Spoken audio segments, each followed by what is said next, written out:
Shape, আর এটা তো এরকম, ঠিক আছে। আচ্ছা, টানের মধ্যে এটাতেও অনেক সুন্দর দেওয়া আছে।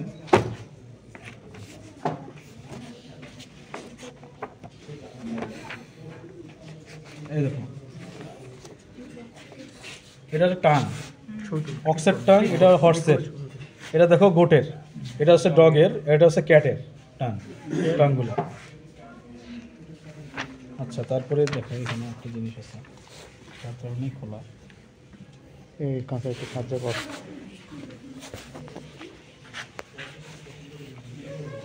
কি বললাম দেখো, হর্সের ক্ষেত্রে কি বলছি, এই যে গ্ল্যান্ডুলার এবং নন গ্ল্যান্ডুলার অংশ আছে, কার্ডিয়াক, ফান্ডাস এবং পাইলোরিক রিজিয়ন আছে, যে শেপ দেখতে।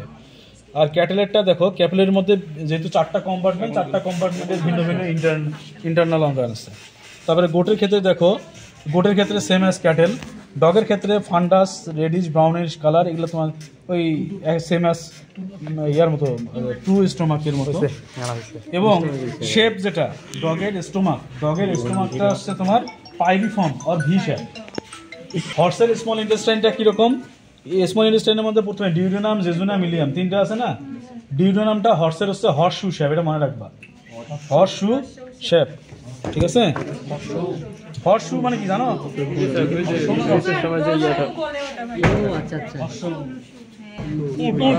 থাকে না। তারপরে দেখো, ক্যাটেলের ক্ষেত্রে এস শেপ, গোটের ক্ষেত্রেও সেম এস শেপ, ঠিক আছে। চিকেনের ক্ষেত্রে ডিউডেনামটা কি থাকে, এই যে তোমার লুপ থাকে না, ডিউডেনাল লুপ থাকে। তারপরে দেখো জেজুনামের মধ্যে কি আছে, আর জেজুনামের মধ্যে এখানে কিছু দেয় নেই, এখানে কি দিছে,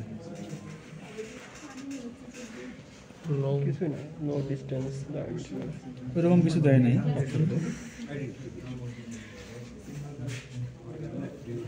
আর একটা ইম্পর্টেন্ট যেটা আছে, স্মল ইন্টেস্টাইনে যেহেতু আমরা জানি প্যাঙ্ক্রিয়াটিক ডাক্ট এবং বাইল ডাক্ট এগুলো এসে ওপেন করে, প্যাঙ্ক্রিয়াটিক ডাক্ট এবং বাইল ডাক্ট। তাহলে প্যাঙ্ক্রিয়াটিক ডাক্টটা যদি আসে, প্যাঙ্ক্রিয়াটিক ডাক্ট এবং বাইল ডাক্ট, এই দুইটা ডাক্ট ডিউডেনামের কোথায় যে ওপেন করতেছে, দুইটাই কি একসাথে ওপেন করতেছে, না একটা নির্দিষ্ট ডিস্টেন্সে যে আরেকটা ডাক্ট ওপেন করতেছে, এটা কিন্তু স্পেসিস অনুযায়ী ভেরিয়েশন আছে।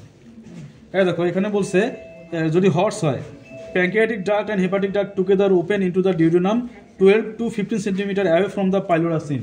এখন আমাকে জানতে হবে পাইলোরাস সিন কোনটা, তোমাকে তো পাইলোরাস দেখাইলাম কোথায়, পাইলোরাসের সাথে কন্টিনিউশন আছে ডিউডেনাম। তাহলে পাইলোরাস থেকে 12 থেকে 15 সেন্টিমিটার দূরে যে এই হেপাটিক ডাক্ট এবং কি প্যাঙ্ক্রিয়াটিক ডাক্ট এই দুটো ওপেন করবে, হ্যাঁ, and forming a pouch that is called hepatopancreatic ampulla. Hepatic pancreatic ampulla. আচ্ছা, তারপরে এইরকম আর কি, এটাই।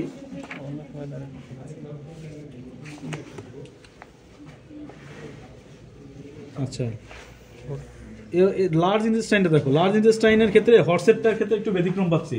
হর্সের ক্ষেত্রে স্মল ইন্টেস্টাইনে বললাম আমরা কমা, অথবা এসটাকে যদি আমরা একটু প্যারালালি লিখি একটু ওয়েভের মতো, হ্যাঁ এরকম। কিন্তু লার্জ ইন্টেস্টাইনে এসে আবার দেখো কি হয়েছে, হর্সেরটা হচ্ছে কার্ভ লাইক এ কমার মতো, কমা শেপ, এই যে কমা শেপ হর্সের কমা। কারণ লার্জ ইন্টেস্টাইন তো তোমাকে এখানে দেখাইতে পারবো না, ইন্টেস্টাইন আছে কিন্তু লার্জ ইন্টেস্টাইন যেহেতু সিকাম বিশাল, প্রায় হবে প্রায় 120 লিটার 30 লিটার ক্যাপাসিটি ধরবে, কত বড় হবে, ফাংশনাল সিকা থাকে, বিশাল সিকা, এখানে রাখলে পুরো টেকনিকটাই মানে সিকাতে ভর্তি হবে, এত বড় সিকা হর্সে। এই জন্য ফাংশনাল সিকা থাকার কারণে এই হর্সটা কিন্তু একটু সেলুলার ডাইজেশন করতে পারে, এই জন্য এটাকে সেলুলার লুমিয়ান বলে।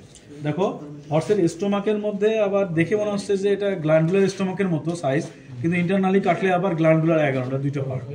আবার দেখো এই যে ইয়ার ক্ষেত্রে সিকামের ক্ষেত্রে সিকামটা এত বেশি ফাংশনাল যে এখানে ম্যাক্সিমাম সেলুলার ডাইজেশন, সেলুলারের মাইক্রোবিয়াল ডাইজেশনটা হয়, ঠিক আছে। তারপরে ডগের ক্ষেত্রে কি বলছে দেখি, ডগের ক্ষেত্রে কর্ক স্ক্রু শেপ, ডগের ক্ষেত্রে লার্জ ইন্টেস্টাইনটা হচ্ছে কর্ক স্ক্রু শেপ, মানে হচ্ছে সিকাটা। লার্জ ইন্টেস্টাইন বলতে আমি সিকামের কথা বলতেছি, সিকামটা হচ্ছে হর্সের ক্ষেত্রে কেমন, কি বললাম, কমা শেপ। তোমার দেখবা ইন্টারনেটে সার্চ দিলে দেখবা যে সিকামটা এই যেরকম কমা, কমা কমা মানে দেখছো না তোমরা কমা। আর কর্ক স্ক্রু শেপ কি, ডগের সিকামটা কেমন কর্ক স্ক্রু? হ্যাঁ স্ক্রু স্ক্রু দেখছো তোমরা, দেখবে যে মশারির আংটার মতো এরকম টাঙানো হয় না দেওয়ালের মধ্যে? হ্যাঁ, এটাকে বলা হয় কি কর্ক স্ক্রু। এখন দেখো এই কর্ক স্ক্রুটা ডগের ক্ষেত্রে কোনটা? এই যে দেখো এইটা হচ্ছে সিকাম, এই যে